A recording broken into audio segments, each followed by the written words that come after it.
Kita baca dari Ibrani pasal 3 ya. Itu bagian kita. Mari kita coba baca Ibrani pasal 3. Ibrani pasal 3. Kita baca berulang-ulang sampai kita dapat menangkap apa yang dikatakannya. Karena kita sudah mendengar Allah kita itu suka berfirman. Walaupun mungkin ada kadang-kadang orang tua kita di rumah tidak suka ngomong, tapi Allah kita suka cerita. Kita berdoa. Ada dua bangsa di bumi ini, di mana Tuhan Allah yang menciptakan langit dan bumi, menceritakan dan berfirman kepadanya. Itulah cerita umat Israel. Tuhan mulai dari sejak Abraham. Dan ceritanya keluar dari Mesir, tujuannya dibawa ke tanah perjanjian, tanah Kanaan. Inilah bangsa Allah. Dan ada bangsa Allah yang kedua di dalam zaman akhir ini. Itulah orang yang percaya. Dimulai dari Yesus lahir di kandang domba dan mati di kayu salib, dikuburkan, bangkit dari antara orang mati dan naik ke surga. Tujuan orang yang percaya kepada Yesus supaya berakhir di surga. Berkati kami waktu kami mendengar cerita ini, sehingga kami tahu kami ada di dalam cerita yang benar. Terpujilah namamu, Engkaulah yang sudah membuat kami bisa percaya bahwa Yesuslah Tuhan kami yang telah naik ke surga dan telah menyediakan tempat dan akan datang kembali menjemput kami supaya di mana Engkau berada, kami pun berada di situ. Dan selama di bumi Engkau berjanji akan menyertai kami dan tidak ada kuasa apapun yang dapat memisahkan kami dari kasih Yesus Tuhan kami yang telah menebus kami dengan darah-Mu yang suci, supaya hati nurani kami bisa disucikan sehingga kami dapat beribadah ke hadapan-Mu, Yesus Kristus kami. Amin. Jadi sebagai pemikiran yang sangat sederhana, Alkitab ini menceritakan dua bangsa. Itu yang ada dalam pikiran saya.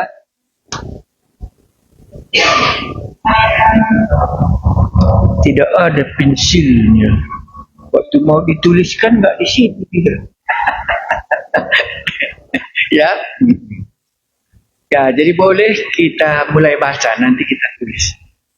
Tapi yang pertama sekali Anda bisa lihat dua bangsa di bumi yang ada di dalam Alkitab ini. Ya, itulah bangsa Israel.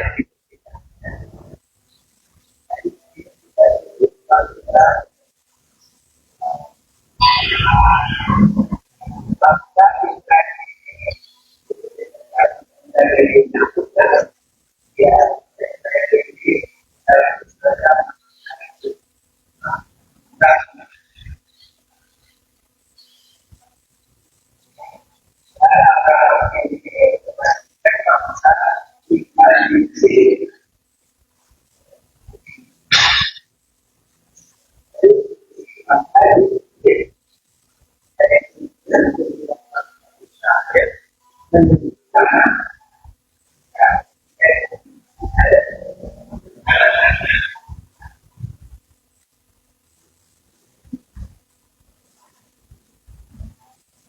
Dari pengalaman bangsa ini bersama dengan Allah, Anda bisa melihatnya.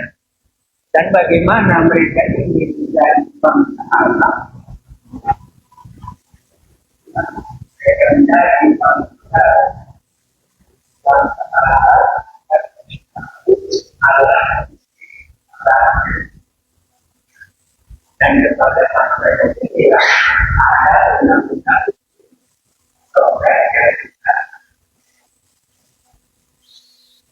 ini berita bangsa dari sini kita bangsa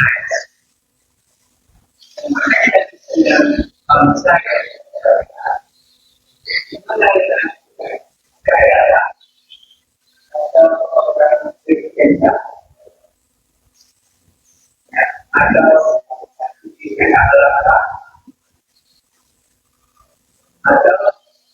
ini adalah nanti ada bisa melihat bagaimana satu bangsa ini dengan jalan bangsa ini dengan jalan juga dan ini bangsa ini karena ada sakit Yesus. Yesus ini baik dari perjanjian baru. Mana yang kita katakan? Adalah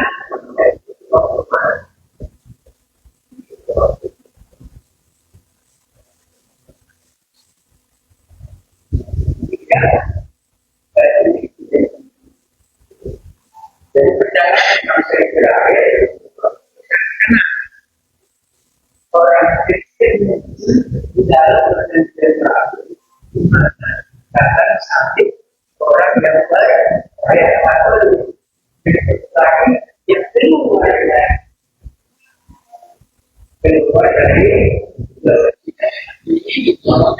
dari musik bangsa yang dibawa keluar dari setan. Dan itu bukan bisa kita jadi bertanya. Jadi nanti Anda akan bertanya, umat Israel ini di mana cara percayaannya? Nanti berarti maka percayalah mereka kepada Allah. Apabila mereka mengurangi dalamnya terus mana mereka ini perjalanan Nabi Israel umat kejujuran Allah. Orang percaya itu tidak di sini. Dia percaya kepada ini. Di mana dosanya yang unik, di mana keluar dari setan dan dia disebut karena ini Kristen, disebut Kristen, dia disebut panggilan Allah dan dia disebut milik Allah.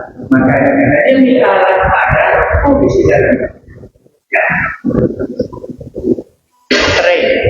Milik kepunyaan itulah Roh Kudus. Ada yang ditanyakan sampai di sini dulu supaya kita bisa dua bangsa. Bangsa yang lain yang mana? Bangsa yang lain tidak ada dalam Alkitab kita. Di Alkitab kita menceritakan dua bangsa. Satu bangsa Israel, satu umat pilihan Allah, itu pintu masuknya percaya kepada yang diutus dari surga ini. Yang ini percaya kepada Allah yang sudah berbicara. Ini lebih cenderung percaya penekanannya dan mereka dibawa keluar dari masjid dan berjalan ke sana. Jadi dalam bangsa ini ada perintah hukum. Di perjanjian baru tidak ada hukum. Jadi ini dua-dua bisa di dalam Yesus. Dua bangsa. Karena nanti pasti Anda akan tanya, orang Israel yang keluar dari Mesir itu ke surga kah atau ke neraka? Itu yang menjadi pertanyaan terus. Ya, itu nanti menjadi pertanyaan terus. Sehingga bisa kita mendapat Pengenalan karena kita membaca buku mereka ini. Ini bukunya umat Israel. Ini bukan jemaat Korintus. Ini yang berlatar belakangkan ini. Tapi dia masuk ke sini, masuk di sini. Ya ini bangsa dia masuk ke sini. Kita masuk kita dari sini kita masuk. Kita dari sini masuk ke arah masa sekarang kita dimasukkan supaya ini maka ini kepunyaan. Jadi orang Israel apa tandanya milik kepunyaan?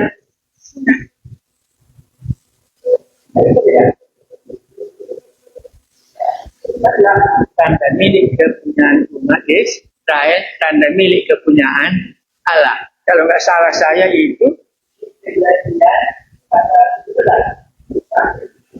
ayat 5. Pas kan? Coba lihat. Kita masuk Ibrani pasal 3. Tanda milik kepunyaan Allah sebagai umat Israel. Apa tandanya? Betulkah sunat itu adalah tanda? Ya? Betul. Tolong bacakan. 10. Iya, ya. Ya. Ya. Ya. Itu ini bukan tanda.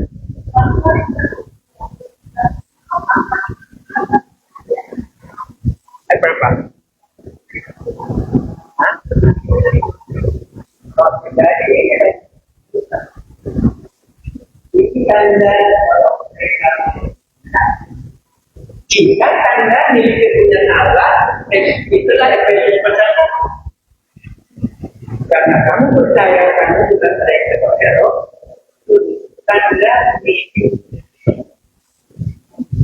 Karena nanti kita akan berjumpa dengan masalah selamat atau tidak selamat.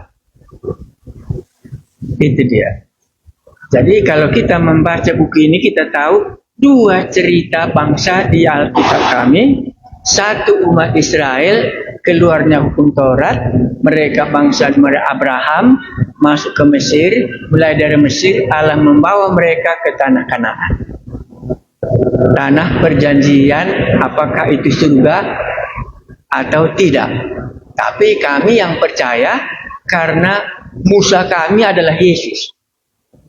Jadi ada Musa, ada Yesus.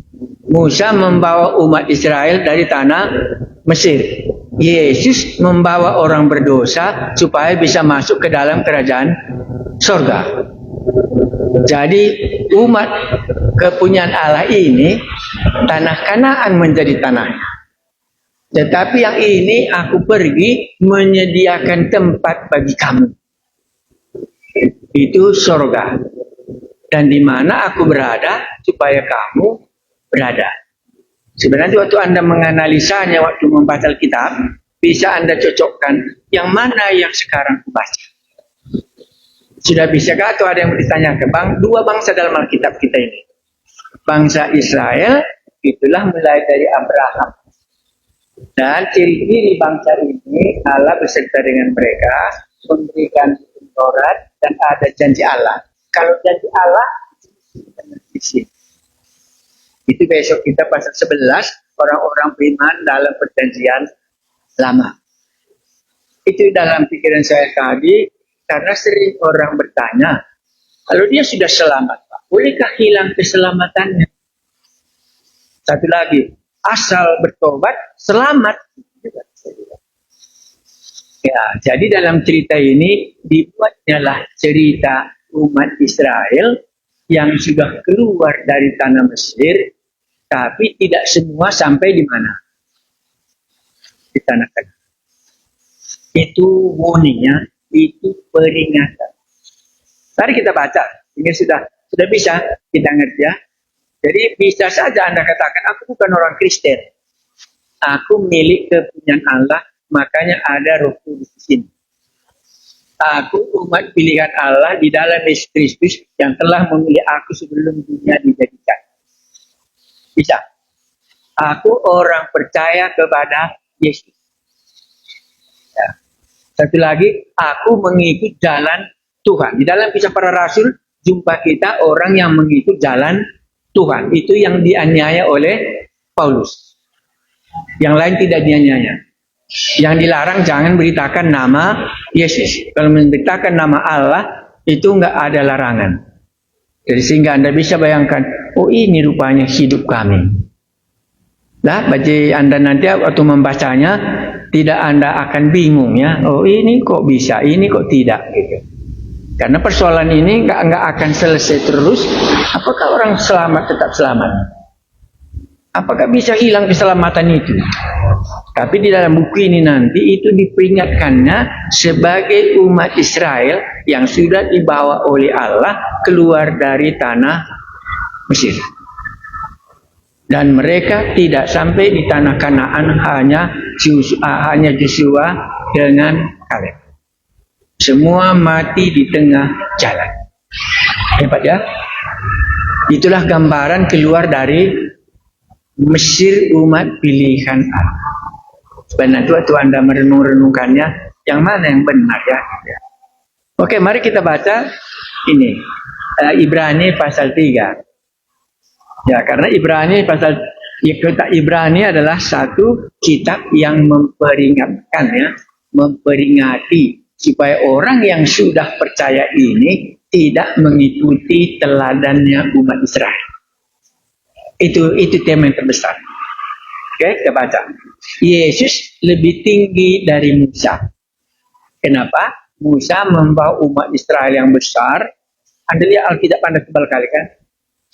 Itu semua buku mereka. Buku kita kan kecil kali. Mulai dari Matius ya, kecil kali. Ya, tetapi nggak bisa dipisahkan yang lama dengan yang baru ya. Tapi bisa supaya kita gampang mengertinya. Yesus lebih tinggi dari Musa. Jadi kalau Musa, terus mari kita baca. Sebab itu, hai saudara-saudara yang kudus. Jadi jemaat itu orang kudus. Berikutnya, yang mendapat bagian dalam panggilan surgawi. Jadi asal Anda datang kebaktian ke sini, itu berarti Anda mendapat panggilan surgawi. Karena kita membicarakan bahwa kita ini warga negara surga. Bukan tanah Kanaan. Umat Israel dipanggil supaya memasuki tanah Kanaan. Kita bukan. Sekali katakan sebab itu kayak saudara-saudara yang kudus. Kita sudah bicara kenapa kudus. Tadi sudah kita bicarakan itu. Yang mendapat bagian. Jadi mereka mendapat bagian dalam panggilan surgawi. Pandanglah kepada Rasul. Yesus itu Rasul. Utusan dari surga. Dan imam besar yang kita akui yaitu, tadi Anda sudah diskusikan siapa Yesus. Di sini siapa Yesus? Dia Rasul sebagai utusan Allah menyampaikan firman Tuhan. Itu apa? Imam besar antara manusia dengan Allah. Itu yang kita baca. Yang setia kepada Dia yang telah menetapkannya. Sebagaimana Musa pun setia dalam segenap rumah. Yesus setia kepada Allah Bapa. Musa setia kepada yang menetapkannya. Sama. Yang setia kepada Dia yang telah menetapkannya. Sebagaimana Musa pun setia dalam segenap rumah. Sebab ia dipandang layak mendapat kemuliaan lebih besar daripada Musa. Jadi kalau dipandang kemuliaan Musa begitu hebat di Gunung Sinai, Yesus lebih besar kemuliaan. Tetap lebih besar. Ya, itu menjadi kata penting. Sebab ia dipandang layak mendapat kemuliaan lebih besar daripada Musa. Sama seperti ahli bangunan. Lebih dihormati daripada rumah yang dibangunnya. Ini ilustrasinya, rumahnya bagus. Tetapi yang lebih mulia bukan rumahnya, Tetapi siapa yang membangun rumahnya itu. Demikianlah kedudukan Yesus dengan Musa. Dan Musa memang setia dalam segenap rumah Allah sebagai pelayan untuk memberi kesaksian tentang apa yang akan diberitakan kemudian. Tetapi Kristus setia sebagai anak yang mengepalai rumahnya, dan rumahnya ialah kita. Sama dengan Korintus ya, tidak tahukah kamu bahwa kamu adalah bait Allah. Tetapi Kristus setia sebagai anak yang mengepalai rumahnya, dan rumahnya ialah kita. Jika kita sampai kepada akhirnya, apa? Teguh berpegang kepada kepercayaan dan pengharapan yang kita megahkan. Ada kata setia kepada apa yang kita pegang teguh dalam kepercayaan, ya, dan pengharapan yang kita megahkan. Ada percaya, ada pengharapan. Ini nanti kita jumpai. Saya ulangi. Tetapi Kristus setia sebagai anak yang mengepalai rumahnya, dan rumahnya ialah kita. Jika kita sampai kepada akhirnya, teguh berpegang pada kepercayaan dan pengharapan yang kita megahkan. Rupanya dalam cerita ini, semua orang yang mengikuti Yesus, ada yang dia percayai tentang siapa Yesus, dan ada yang dia pegang pengharapan apa yang akan jadi bagian. Itu tipenya orang itu. Tipenya perjanjian lama itu. Apa yang dia percayai, dan dia pegang pengharapan yang berikan karena dia percaya itu akan menjadi bagian. Dalam bahasa Inggrisnya, I have faith and I have trust. Disitulah letaknya pengharapan orang-orang itu. Mari kita lihat, ini ada kata setia ya. Kalau nggak setia bagaimana kan? Di sini kita lari. Binasalah karena sebab itu, seperti yang dikatakan Roh Kudus, pada hari ini jika kamu mendengar suaranya, janganlah keraskan hatimu, seperti dalam kegeraman pada waktu percobaan di padang gurun. Di mana nenek moyangmu, nenek moyang orang yang percaya ini, di mana nenek moyangmu mencobai aku. Allah berbicara kepada mereka lah, mencobai aku dengan jalan menguji aku, sekalipun mereka melihat perbuatan-perbuatanku 40 tahun lamanya. Nostalgia nenek moyangnya, sekarang dia sudah menjadi orang percaya dalam Yesus. Dinostalgiakannya nenek moyangnya dulu ini ceritanya. Kita kan nenek moyang kita kan bukan orang percaya ya. Ya, tapi mana tahu orang tua kita sudah percaya ya. Ya, ini mereka demikian latar belakangnya. Ayat 10 ya. Itulah sebabnya aku murka. Aku di situ siapa? Allah sendiri ya. Ya. Itulah sebabnya aku murka kepada angkatan itu dan berkata, selalu mereka sesat hati dan mereka tidak mengenal jalan. Sehingga aku bersumpah dalam murkaku, mereka takkan masuk ke tempat perhentian. Sering orang katakan, oh berarti Tuhan sudah bersumpah umat Israel ini tidak masuk ke dalam surga. Ya, ini itu yang mereka katakan. Tapi kalau umat Israel ini tidak masuk ke surga karena tidak sampai ke tanah Kanaan, Musa pun tidak sampai di tanah Kanaan. Tapi jumpa dia dengan Tuhan Yesus, dengan Elia di gunung kemuliaan. Jadi apa yang dimasukkannya tempat perhentianku, itulah tanah Kanaan di mana mereka bisa menikmati perhentian bersama dengan Tuhan Allah mereka. Dan langsung nanti keluar pengertian kita, aku bisa percaya ketika pernah aku sampai kepada damai sejahtera yang Allah janjikan itu. Mungkin itu nanti langsung persepsi kita. Ya makanya diperingatkan. Ini bukan hubungan surga dan neraka di sini, nggak sampai kepada tempat perhentianku kata Tuhan. Maka mereka tidak sampai ke tempat perhentian tujuan perjalanan di tanah Kanaan. Gitu ya. Berikutnya, ya waspadalah, ini kan peringatannya. Hai saudara-saudara, supaya di antara kamu jangan terdapat seorang yang hatinya jahat dan yang tidak percaya oleh karena ia murtad dari Allah yang hidup. Murtad dia dari Allah yang hidup, bukan dari agama dia murtad. Di sini murtad tidak ada hubungan dengan agama. Dia murtad dari Allah yang hidup. Karena Allah yang berbicara itu pasti Allah yang hidup. Dia bukan murtad dari kekristenan. Murtad dari Allah yang hidup. Sumber hidup itu ditinggalkannya. Nah itu karena di dalam ayat ini kemungkinannya kekristenan pun mungkin belum berdiri.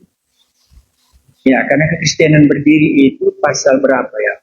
Pasal 16 kurasa baru disebut orang Kristen.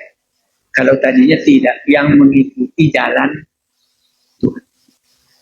Jadi murtad dia dari Allah yang hidup. Maka muncul pertanyaan, apakah mungkin orang yang sudah sampai kepada Allah yang hidup itu, dia murtad? Karena kalau bertobat artinya kan tadi kita di bawah kuasa gelap, setan, pindah kita kepada Allah yang hidup. Kan itu artinya bertobat. Atau apa? Apa maksud Anda nanti bertobat? Bisa tanya yang lain. Apa artinya percaya? Boleh kita tanya teman kita. Supaya waktu kita bersaksi, kesaksian kita itu benar. Ya. Oke, sudah tahu ya? Ini, ya. Dan yang tidak percaya oleh karena ia murtad dari Allah yang hidup. Jadi murtad tidak menyangkut agama, tetapi menyangkut meninggalkan tidak percaya kepada Allah yang hidup. Ya, itu di situ, mereka murtad dari situ. Jadi kalau nanti Anda murtad, Anda bukan murtad dari kekristenan. Kalau sudah lahir baru ya, berarti Anda murtad meninggalkan Allah yang hidup dan mencari Allah yang lain. Itu di sini, dari Allah yang hidup. Tetapi nasihatilah seorang akan yang lain setiap hari, selama masih dapat dikatakan hari ini, supaya jangan ada di antara kamu yang menjadi tegar hatinya karena tipu daya dosa. Bagaimana dosa menipu orang ini? Mungkin Anda bisa menciptakannya. Aku gini caranya dosa menipu aku. Kalau Adam bagaimana caranya dia ditipu oleh dosa? Jadi Anda nanti bisa menciptakannya. Aku caranya dosa menipu aku. Ini ceritanya. Kita angkat sajalah karena pemuda. Anak yang hilang itu, di mana dia ditipu dosa? Ya, kurasa anak yang bungsu itu ditipu oleh dosa, dia meninggalkan sumber hidup dari orang tuanya, dan dia mencoba pergi meninggalkan sumber hidup itu. Itu kurasa nggak salah. Bapak, bagikanlah harta milik kita, aku mau meninggalkan sumber kehidupan ini. Dan aku mau mencari sumber hidup yang lain, makanya sampailah dia mencari sumber hidup yang lain di kandang batu. Jadi itu artinya sih, mencari sumber hidup yang lain. Jadi mereka di situ nanti. Oke, mari kita lihat. Jadi kalau di sini tipu daya dosa memindahkan kita dari sumber hidup Allah yang hidup kepada Allah yang mati dan di padanya mereka berharap. Ya. Jadi kalau mereka tadi sudah percaya kepada sumber hidup, akulah kebangkitan, segala sesuatu dijadikan oleh Dia. Kan begitu kita tadi tahu ya, bahwa Dialah yang menopang segala ciptaannya. Kita tinggalkan itu. Kan itu sumber hidup. Pergi kita kepada yang kita tidak tahu. Sebagaimana anak yang hilang, dia tidak tahu dari mana nanti sumber hidupnya, maka bisa dia lihat sumber hidupnya sesudah dia sampai di kandang mati. Inilah sumber hidup. Matilah nanti aku di sini. Itulah artinya murtad. Nanti Anda dengar kata murtad, Anda tidak tahu. Di dalam Alkitab, murtad artinya meninggalkan Allah yang hidup yang dia sudah percaya. Pergi kepada sumber hidup yang dia tidak tahu. Kita lanjutkan di sini. Besok apa dikatakan? Ini nasihat ya. Nanti kita ulangi baca. Karena kita telah beroleh bagian dalam Kristus. Jadi sepenuhnya di sini kenal kali yang menjadi. Ya, kenal kali dia. Ya, tadi katanya apa? No, ayat pertama tadi yang terkait. Sebab itu, guys, saudara-saudara yang kudus, yang mendapat bagian dalam apa? Panggilan surgawi. Baru di sini dia katakan status mereka, karena kita telah beroleh bagian di dalam Kristus. Ini status kerohanian mereka. Asal saja kita teguh berpegang sampai kepada akhirnya pada keyakinan iman kita yang semula. Jadi mereka sudah memiliki iman yang semula. Sudah dia katakan di sini apa tadi beroleh bagian dalam Kristus. Sudah beroleh panggilan surgawi. Masuk ke dalam grup itu seperti umat Israel, masuk grup umat Israel, keluar meninggalkan Mesir menuju tanah Kanaan. Itu bayangan di sini. Ayat 15. Tetapi apabila pernah dikatakan, ini dikutipnya dari Perjanjian Lama, sejarah mereka. Pada hari ini, jika kamu mendengar suaranya, ini tetap pada hari ini Allah berfirman, janganlah keraskan hatimu dengan nasihat ya. Seperti dalam kegeraman. Siapakah mereka yang membangkitkan amarah Allah sekalipun mereka mendengar suaranya? Bukankah mereka semua yang keluar dari Mesir di bawah pimpinan Musa? Mereka mendengar suara Tuhan di mana pimpinannya Musa, Allah berbicara kepada mereka. Sambungnya. Dan siapakah yang ia mukai 40 tahun lamanya? Anda tahu cerita itu 40 tahun. Bukankah mereka yang berbuat dosa? Dan yang mayatnya, ini kasar dibuatnya, yang mayatnya bergelimpangan di padang gurun. Ya, bergelimpangan di padang gurun mayat orang-orang yang tidak mau percaya dan yang tidak mau mendengarkan apa yang dikatakan Allah walaupun mereka sudah dibawa keluar dari tanah Mesir. Maka tadi aku bilang umat Israel dibandingkannya dengan orang yang percaya. Ya, berikutnya. Dan siapakah yang telah ia sumpahi bahwa mereka takkan masuk ke tempat perhentiannya? Bukankah mereka yang tidak taat? Ialah kita lihat bahwa mereka tidak dapat masuk oleh karena ketidakpercayaan mereka. Tidak taat sama dengan apa?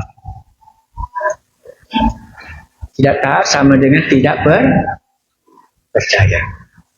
Ya. Mari kita baca, enak bacanya, dengan konsep dasar yang kita sudah miliki tadi. Kita baca pasal 4 masih sama. Sebab itu, baiklah kita waspada. Peringatan lagi ya, supaya jangan ada seorang pun di antara kamu yang dianggap ketinggalan. Mungkin pertanyaan. Sudahkah terjadi kepada orang Ibrani ini muka Allah? Kan gitu nanti. Ya. Tetapi di sini kelihatannya belum. Masih dalam peringatan. Sebab itu baiklah kita waspada supaya jangan ada seorang di antara kamu yang dianggap ketinggalan. Sekalipun janji akan masuk ke dalam perhentiannya masih berlaku. Karena kepada kita diberitakan juga kabar kesukaan sama seperti kepada mereka. Tetapi firman pemberitaan itu tidak berguna bagi mereka, bagi umat Israel. Karena tidak bertumbuh bersama-sama oleh iman dengan mereka yang mendengar. Sebab kita yang beriman akan masuk ke tempat perhentian seperti yang ia katakan. Sehingga aku bersumpah dalam mukaku, mereka takkan masuk ke tempat perhentianku. Sekalipun pekerjaannya sudah selesai sejak dunia dijadikan. Sebab tentang hari ke-7 pernahkah dikatakan di dalam suatu nas, dan Allah berhenti pada hari ke-7 dari segala pekerjaan. Dan dalam nas ini kita baca, mereka takkan masuk ke tempat perhentian. Jadi bagi si pembaca ini, apa artinya masuk surga? Apa artinya sampai ke tanah Kanaan? Karena mereka ini perjalanannya menuju tanah Kanaan. Itu nanti bayangan kita dulu. Berikutnya 6. Jadi sudah jelas bahwa ada sejumlah orang akan masuk ke tempat perhentian itu, sedangkan mereka yang kepadanya lebih dahulu diberikan kabar kesukaan itu tidak masuk karena ketidaktaatan mereka. Tidak taat, tidak percaya. Itu kawan-kawan yang kita baca. Sebab itu ia menetapkan pula suatu hari, yaitu hari ini, ketika ia setelah sekian lama berfirman dengan perantaran Daud, seperti dikatakan di atas. Pada hari ini, jika kamu mendengar suaranya, janganlah keraskan lagi. Peringatan lagi.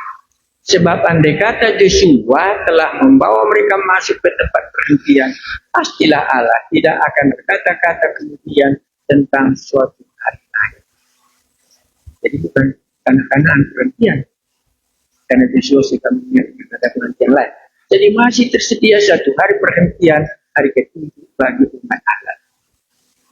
Bagi Allah selesai pekerjaan, bagi kita juga selesai pekerjaan, itulah masuk hari perhentian. Maka bagi mereka ini hari perhentian bukan negatif, karena sudah capek bekerja selama di dunia. Maka berhenti. Mereka sebagai Allah sudah selesai pekerjaannya, maka dia ya. Mari kita sambung kemarin kita berkata. Sebab barang siapa telah masuk ke tempat perhentiannya, ia sendiri telah berhenti dari segala pekerjaannya, sama seperti Allah berhenti dari pekerjaan. Jadi masuk surga berhenti dari bekerja itu pengertian. Nah, karena itu baiklah kita berusaha untuk masuk ke dalam perhentian itu, supaya jangan seorang pun jatuh karena mengikuti contoh ketidaktaatan. Bagaimana mereka tidak masuk, jangan kita seperti itu. Sebab firman Allah hidup dan kuat dan lebih tajam daripada pedang bermata dua manapun. Ia menusuk amat dalam sampai memisahkan jiwa terus, sendi-sendi dan suku. Ia sangat membedakan pertimbangan dan pikiran. Dan tidak ada suatu makhluk pun yang tersembunyi di hadapannya. Sebab segala sesuatu telanjang dan terbuka di depan mata Dia yang kepadanya kita harus memberikan pertanggungjawaban. Nah, jadi kalau sampai di sini kita baca, apa yang bisa aku dengar? Kalau kita bisa dengar kata peringatan sebagai umat Israel sudah diberikan contoh bahwa Allah berjanji tidak membuat mereka masuk ke tanah Kanaan kalau kita tidak mentaatinya. Dan masih Allah berbicara hari ini. Kalau kita diperingatkan, janganlah kita mengeraskan hati kita. Ada yang kita mau tanyakan sebelum kita akhiri, baru nanti Anda PA. Silakan. Apa bedanya bukan orang yang sudah lahir baru ada yang misalkan orang-orang Jepang Ya. ini tidak kalau benar seperti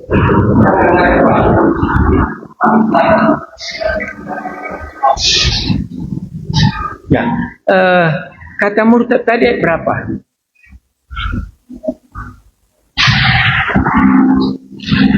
Ya, kamu bacanya.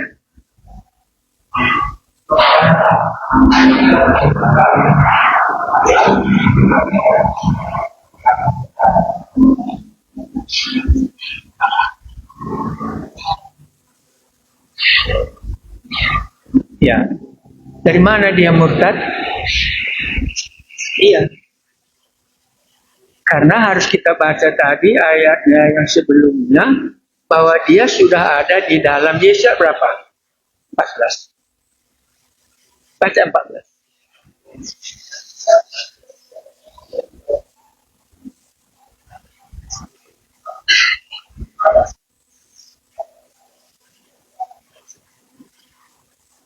Ya, jadi dia ini sudah ada di dalam Kristus.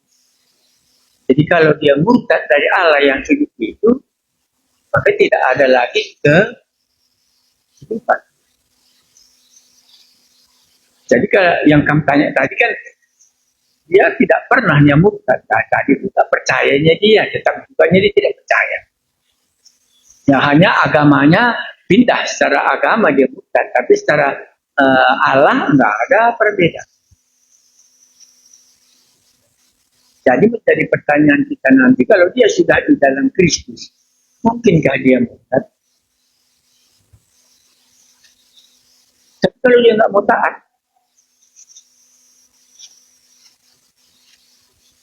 makanya dibuat cerita 40 tahun bangsa Israel, kan itu cerita. Ada lagi yang mau kita tanyakan. Jadi murtadnya ini bukan dari agama ya, dari milik Kristus kalau dia murtad. Tapi jangan lupa, kalau dari Allah yang hidup kepada Allah yang tidak hidup, sama dengan anak yang bungsu. Anak bungsu itu sumber hidupnya dari bapaknya, sudah jelas itu. Dan dia meninggalkan bapaknya mencari pekerjaan di kandang babi. Lalu dia meninggalkan kandang babi, kembali kepada sumber yang hidup, itulah bapaknya sendiri. Ada lagi yang mau kita tanyakan. Jadi murtad bukan mengenai agama, tapi mengenai hubungan dengan Allah yang hidup. Beda di dalam Alkitab kita, murtad itu enggak kita jumpai. Yang kita jumpai dari Allah yang benar, dia murtad. Menjadi pertanyaan, mungkinkah dia sudah di dalam Allah yang benar, murtad, ditinggalkannya Allah yang hidup, dan dia pergi kepada Allah yang bukan sumber hidupnya? Ada lagi yang bisa Anda tanyakan, bisa kita lihat untuk menambah wawasan kita. Oh, kalau aku terus diperingatkan, aku sudah ada di dalam Kristus, kemana nanti arahnya? Kan itu nanti menjadi akhirnya. Atau kedua, aku diperingatkan pun enggak nyadar, aku rasa bedanya. Ya, hidup yang kekal pun enggak taunya aku, masuk neraka pun enggak tahu aku. Ya, ini bukan keluar dari Mesir ya, makanya saya buat konflik kali keluar dari Mesir. Ya, Satu keluar dari dosa, kan jelas ya. Dan sudah dimeteraikan oleh Roh Kudus. Ya. Apakah Anda mau tanya, apakah orang Ibrani ini sudah ada yang murtad? Kan itu nanti pertanyaan. Nanti kalau Anda baca ke belakang, jumpa Anda kata mereka belum ada yang murtad. Hanya mereka diperingati. Tapi kalau diperingati langsung terus dia maju, apakah nanti nggak murtad dia? Nah itu seandainya kan gitu ya. Kita kan belajar Alkitabnya. Apakah umat yang membaca kitab ini sudah murtad dalam ditulis buku ini? Nggak ada. Kalau Anda baca ke belakang. Ya, jadi ini hanya peringatan doang. Sampai hari ini belum ada. Tapi umat Israel sudah kelihatan ceritanya bagaimana mereka dimurkai oleh Allah. Pasti nanti Anda tanya, apa bedanya umat Israel keluar dari Mesir dengan aku keluar dari dosa dan kuasa kita? Sebagai orang percaya. Karena sekali ini tema kita apa? Peringatan. Makanya Ibrani itu jemaat yang sudah di dalam Kristus, sudah menerima panggilan surgawi ya. Nanti Anda baca ke belakang, mereka ini sudah menderita karena iman. Sampai harta-harta mereka sudah diambil. Kalau Anda baca nanti situasi jemaat ini, ya, dan mereka banyak berkorban untuk Allah.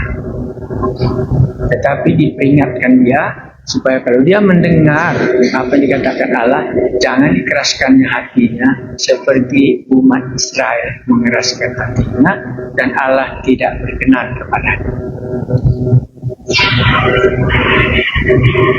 Cukupkah sampai di situ saja? Masih terlalu pagi atau ini peringatan ini? Kalau kau dengar hari ini, janganlah keraskan hatimu, katanya. Karena orang Israel di bawah pimpinan Musa terus, makanya antara Yesus dengan Musa, mereka tidak sampai ke dalam tanah Kanaan, di mana mereka bisa. Sekarang kalimat yang terakhir mungkin boleh kita renungkan.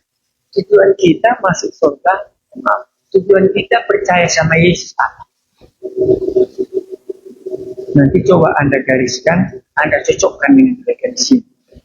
Karena tadi ada 6 ini kata 3. Tetapi Kristus setia sebagai anak yang mengepalai rumah. Dan rumahnya ialah kita.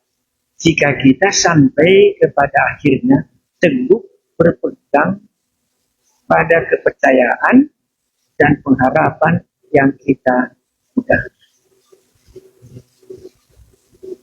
Jadi perlu kita tanyakan dalam diri kita, aku ngapain ya jadi orang? Kalau dari surat Ibrani tadi, tujuan pengampunan dosa untuk apa? Iya, supaya beribadah. Tujuan mereka keluar dari Mesir ngapain? Supaya aku bisa beribadah kepada Allah. Waktu Firaun katakan, boleh kau beribadah, tapi jangan jauh dari sini. Nggak boleh, kau lemparin anduk tukang beribadah. Itu tujuan. Jadi kita diampuni dosa kita, supaya kita bisa beribadah kepada Allah. Karena Adam dan Hawa dosanya tidak diampuni, nggak bisa dia beribadah. Ini surah Ibrani. Karena memang itulah cirinya semua, supaya beribadah kepada Allah. Anda tahu tujuan kita dosa diampuni supaya masuk surga?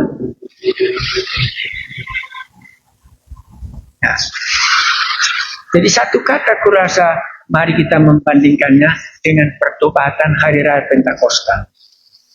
Lihat pertobatan hari raya Pentakosta, mari kita baca. Supaya nanti bisa kita bandingkan. Pertobatan hari raya Pentakosta itu Kisah Rasul pasal 2 dan pasal 3 ya. Apa tujuan mereka bertobat dan apa yang dikatakan oleh Petrus sama mereka? Ya, katakan aja yang sudah biasa kali kita baca ialah pasal 3 saja, 19 betul. Ini di kolam apa namanya, orang lumpuh disembuhkan. Ya, apa tujuannya di sini? Pasal 3 bertobat itu apa tujuan? Ayat 9. Mereka katakan, apakah yang kami... Karena itu saudara-saudara dan bertobatlah supaya dosamu dihapuskan, agar Tuhan mendatangkan waktu kelegaan dan mengutus Yesus yang dari semula diuntukkan bagimu sebagai Kristus. Kurasa ini yang benar. Pertobatan itu supaya membawa hidup kita mendatangkan waktu kelegaan. Kurasa itu yang benar. Bukan masuk surga. Ya. Orang yang tidak bertobat, anak yang bungsu. Kalau dia nggak bertobat, adakah kelegaan dalam hidupnya? Ya. Orang Israel yang tidak sampai ke tanah Kanaan, adakah kelegaan selama perjalanan walaupun dia sudah keluar dari tanah Mesir? Kurasa itu yang benar. Ya. Kan akhirnya itulah tadi penyucian hati nurani sehingga dia bisa beribadah kepada Allah. Itu yang benar. Supaya hidup di bumi ini aku mendapat kelegaan. Maka Tuhan Yesus katakan, marilah kepada aku yang lebih lesu, supaya aku memberikan kelegaan kepadamu. Pikulah yang aku pantas, karena aku lemah lembut. Supaya kita jangan, katanya tadi apa? Jangan kita dibohongi dosa, apa katanya tadi? Oh, ditipu ya? Apa kalimat tadi pakainya apa? Dan berapa tadi dia pakai kalimat itu? 13. Wah, mantap Anda sudah baca. Terima kasih. Berarti Anda akan bisa khotbah. Ya, ayat 13 pasal berapa? Pasal 3. Oke. Oke, kita baca ya ayat 13. Tetapi nasihatilah seorang akan yang lain setiap hari, selama masih dapat dikatakan hari ini, supaya jangan ada di antara kamu. Berarti belum ya? Supaya jangan ada di antara kamu. Itu yang dikatakan. Yang menjadi tegar hatinya karena tipu daya dosa. Jadi dosa itu menipu kita, kan itu nasihati dia. Karena salah pengertiannya mengenai dosa ini. Ya, kan salah anak yang bungsu, rasanya enak di luar bapaknya, ditipu daya oleh dosa dia. Dicobanya dalam tipu daya itu, dipindahkannya sumber hidupnya, nggak ada lagi ketenangan hidupnya. Maka dia pulang ke rumah bapaknya. Ya. Mana tahu ada di antara kita yang sedang ditipu oleh daya dosa, menurut dia di rumah bapak itu tidak enak, di luar bapak baru enak. Itu peringatkan itu dia sedang kena tipu daya dosa, tak benar apa yang dikatakannya. Ya, karena tujuan dosa diampuni supaya kita mendapat kelegaan dalam hidup. Jadi kurasa kalau itu kita membaca kitab Keluaran benar. Maka setiap umat Israel berbuat dosa, hanya kematian bergelimpangan, mayat mereka semua dihukum oleh Allah. Kalau mereka taat, mereka menikmati setiap hari datang manna, setiap malam datang tiang awan api, setiap siang hari datang tiang awan, membuat mereka mendapatkan kelegaan dalam hidup. Jangan kita tipu daya dosa, menganggap dosa itu membuat kita bisa mendapat kelegaan. Apakah Anda lihat yang berbuat dosa mendapat kelegaan? Ini kan kita belajar saling menasehati. Adakah ada satu orang saja waktu dia berbuat dosa datang kelegaan? Atau setiap kali dia berbuat dosa datang apa? Ketakutan dan kesusahan. Ini yang diajarkannya. Maka marilah kita saling menasihati satu dengan yang lain. selagi masih bisa dikatakan hari ini sebelum nanti dia kena tipu daya dosa. Tak bisa lagi jadi nasihat. Jadi kapan nanti berhenti kita bisa nasihat? Ada dalam Alkitab pada katakan jangan lagi nasihat. Karena hatinya telah tegar seperti kapal yang sudah tandas. Itu dikatakan Paulus. Tidak bisa lah. Karena dia sudah kena tipu daya itu. Karena Allah kita berfirman, maka kita diperingatkan. Tercapailah khotbah ini untuk jadi bolehkah kita saling menasihati? Itu berbahaya. Sebagai engkau telah menerima Yesus, tidak bisa pulang bukan itu. Ya. Jadi orang yang sudah menerima Yesus yang diperingati di buku ini. Yang tidak, ini bukan tempat. Karena orang-orang yang menerima Ibrani ini, orang-orang yang sudah diampuni dosanya, hati nuraninya sudah dikuduskan tadi ya, yang sudah menerima panggilan surgawi, yang sudah ada di dalam Kristus, dia sudah merupakan bait Allah. Maka dikatakannya apa? Janganlah tinggalkan persekutuan karena dia sudah orang yang ikut beribadah. Tetapi dia meninggalkan. Makanya murtad artinya tadi meninggalkan Allah sumber kehidupan. Murtad bukan agama, kita katakan. Alkitab kita tidak menceritakan agama karena murtad meninggalkan Allah yang memberikan dia hidup. Itu artinya. Ya, makanya di sini tadi orang Israel ini meninggalkan Allah sumber kehidupan mereka, mereka pergi kepada Allah yang tidak memberikan mereka hidup. Ada lagi yang mau kita tanyakan ke demikian? Wah, bahaya Kak Eva. Bukan bahaya, diberi supaya jangan nanti hati kita menjadi tegar. Maka selama hari ini artinya selagi masih ada kesempatan. Waktu kita dengar, kita harus mengambil sikap yang benar supaya hati kita tidak menjadi tegar. Coba Bapak jelaskan sedikit lagi. Boleh? Kalau dia sudah menerima Tuhan Yesus, bisakah nanti jadi tegar hatinya? Kan gitu nanti pertanyaan. Apakah Allah terus melembutkannya? Menurut Anda bagaimana? Dilembutkannya terus? Ya, aku rasanya dilembutkannya terus. ya, ini kan kita masing-masing. Tetapi menjadi bagian yang saya yakin ya, nggak mungkin dia mendapatkan ketenangan hidup secara jasmani pun karena umat Israel nggak pernah berhenti selama 40 tahun diputar-putar supaya hukuman mereka semuanya mati di padang itu. Anda bisa bayangkan hukuman jatuh kepada umat Israel 40 tahun lamanya menderita di padang itu. Padahal sudah 2 tahun sudah sampai. Karena mereka memberontak, jadi selama mereka hidup itulah menyatakan hukuman. Jadi supaya jangan Anda akan mengambang dalam khotbah ini, coba perhatikan. Orang yang sudah lahir baru, sudah terima Tuhan Yesus, menikmati persekutuan dengan Roh Kudus, dan dia berbuat dosa. Bagaimana nanti hidup? Perhatikan saja.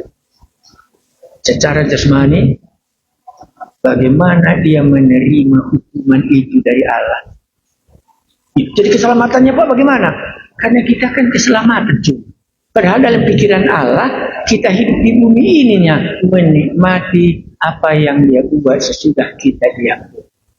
Makanya Petrus nggak salah kan? Sadarlah dan bertobatlah supaya Tuhan mendatangkan waktu kelegaan dalam hidup ini. Jadi hidup ini sudah mendapatkan kelegaan bersama dengan Yesus. Kalau dia terus berbuat dosa, maka datanglah penderitaan dari hari ke hari. Tapi masuk surga dia. Kalau secara pribadi aku berani katakan. Tetapi penderitaan secara jasmani tak akan bisa berakhir sampai anak yang bungsu kembali ke rumah bapaknya. Inilah peringatan Jadi kan mana tahu di antara kita sudah tahu firman Tuhan, tapi mencoba terus melawan, ya, boleh dikatakan oleh Tuhan, nanti kesulitan cuma itu bisa. Keberuntungan nggak akan datang lagi. Ya. Apakah ini artinya kita baca kitab ini? Nanti Anda baca sekali lagi. Jadi orang yang menerima surat ini sudah orang yang percaya. Dalam Ibrani ini nggak ada orang yang tidak percaya. Semua orang yang sudah percaya, bahkan sudah menderita karena nama Yesus, karena iman mereka. Dan di dalam hal itulah makanya Tuhan memperingatkan mereka, jangan meninggalkan Allah yang satu, yang sudah kamu percayai, yang sudah kamu nikmati. Bagaimana Allah menyatakan karunia rohnya, itu kan pasal 2 ya. Ya, dan kamu dapat melihat dan dapat percaya bagaimana tidak dilakukan dan kamu telah percaya di dalamnya. Tetapi janganlah tidak taat, tetapi mentaati dalam, supaya jangan muncul kekerasan di dalam hati. Jadi orang yang menerima surat ini bukan orang yang belum menerima Yesus. Yang menerima surat ini adalah orang yang sudah percaya. Ya, maka penderitaan yang diceritakannya, penderitaan apa? Penderitaan umat Israel yang sudah keluar dari tanah Mesir. Apakah orang Israel itu percaya itu tidak? Ada ayatnya kan? Maka percayalah dia kepada Allah dan percayalah dia kepada Musa. Maka percayalah mereka menyeberangi Laut Merah, mereka menyanyi Keluaran pasal 15. Dan sesudah itu mereka tidak taat lagi. Itu membuat mereka tidak sampai di tanah perhentian, tanah Kanaan yang dapat mereka nikmati. Maka selama mereka tidak taat, penderitaan demi penderitaan, itulah yang menjadi bagian umat Israel. Maka boleh kita simpulkan orang yang tidak menerima Yesus, yang tidak taat. Maka cuma satu yang dia alami. Begini orang Kristen. Susah. Karena tidak mentaati apa yang Allah katakan, maka kesusahan secara jasmani akan menuntut hidupnya terus-menerus. Dan tidak sampai ke tempat perhentian. Bukan berarti dia nggak ke surga ya. Ya. Tidak sampai kepada yang dijanjikan. Marilah kepada aku yang lebih lesu. Aku akan memberikan perhentian, kelegaan kepadamu. Maka besok kita bisa lihat orang-orang beriman yang berbeda dengan kita. Kayak tadi saya sebut dua bangsa. Bangsa yang sudah keluar dari keturunan Abraham. Ini satu bangsa, kita Ibrani yang sudah percaya kepada Yesus. Dan perlu diingatkan. Nanti Anda bisa mencoba dengan Allah. Pasti Allah berbicara kepada saudara. Kalau kau lanjutkan ini nanti bagaimana? Aku kan sudah milik Tuhan. Kenapa begini? Ya, di manakah kelegaan yang Tuhan janjikan itu? Berkatakan di mana kepada aku Kristo, aku akan memberikan kelegaan kepadamu. Tetapi di mana kelegaan yang Tuhan janjikan itu? Langsung Anda baca. Baca sudah. Barulah kita mendapatkan jawabnya. Adalah pengalaman umat Israel yang keluar dari tanah Mesir. Apa yang didapatkan di padang gurun? Karena mereka tidak mentaatinya dan sudah itu tidak percaya. Karena sudah hilang pengharapan. Ya itulah menjadi. Ya kata peringatan. Ya besok masuk orang yang berimannya. Nah, nanti orang beriman Anda bisa lihat bagaimana hidupnya dalam surat Ibrani pasal 11. Ya, jadi surat ini seimbang. Umat Israel secara rame-rame, inilah karakternya. Tetapi secara spesifik, inilah karakternya. Makanya ada Ibrani pasal 11, kesaksian orang-orang yang beriman dan tidak akan pernah kecewa. Ya, itulah isinya surat ini. Maka ditutupnya pasal 11. Jadi sudah ada murtad dari orang Ibrani ini? Belum ada. Ya, belum ada murtad dari Ibrani. Berbeda dengan murid-murid. Kalau murid-murid sudah ada Judas Iskariot, ini tidak ada. hanya diberi. Ada lagi yang mau kita tanya, sampai di sini cukup. Aku mencoba dengan teliti melihat. Sejak aku bertobat, di mana aku mendapatkan kelegaan, di mana aku mendapatkan kesusahan. Karena namanya murid. Murid itu kalau belajar lulus, kalau nggak belajar, nggak tahu menjawab, kan begitu. Jadi kalau kita murid Yesus, itulah karakternya sekarang ini. Maka kita baca surat supaya kita tidak seperti umat Israel, sudah lahir baru, sudah keluar dari dosa, sudah dilepaskan daripada kuasa kegelapan, tapi kita berputar-putar di padang gurun sampai kita mati. Tak pernah kita bisa saksikan. Ikut Yesus pengharapan yang paling pokok, tak bisa. Kita akan mengeluh sampai orang melihat. Karena tidak taatan mendatangkan kesulitan. Dosa mendatangkan neraka, ketidaktaatan yang percaya mendatangkan kesulitan. Benar kalimat itu salah. Dosa mendatangkan maut, kan begitu. Iya, orang bertobat dosanya diampuni, kan begitu. Tetapi kalau dia tidak taat, maka mendatangkan kesusahan. Ya, orang percaya tidak taat mendatangkan kesusahan. Cerita umat Israel 40 dari pelajaran. Mari kita berdoa. Kami mengucap syukur kalau Tuhan mengingatkan kami.